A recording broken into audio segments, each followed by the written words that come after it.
मद कारखाना ठाब करिछि चौद्वार कटक अबकारी विभाग। सूचना मुताबक कटक जिला चौद्वार थाना स्थित 9 नंबर वार्ड ठारे चौद्वार और कटक अबकारी विभाग मिलित चढ़ाऊ रे नकली देशी और विदेशी मद कारखाना ठाब करा जायछि। ए चढ़ाऊ समय लक्षाधिक टंकार नामी दामी कंपानीर नकली देशी मद सह सामग्री और यंत्रांश जबत करिछि अबकारी विभाग। ए चढ़ाऊ रे 2 जन को अटक रखा जायथिबा बेले एक बाइक को मध्य जबत करा जायछि।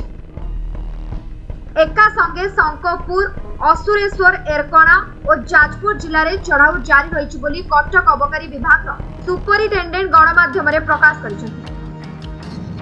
एबे पर्यंत सीज चली मैडम पूरा किछि दिन तळे एरकणा रे जो धराइतला ई जो आज धराइ से एक लिंक संपर्क हां लिंक अछि आमे सेटा तदंतभुक्त माने संपूर्ण कहि होबनी लिंक अछि कि नाही सेटा तदंत करा जाउछि।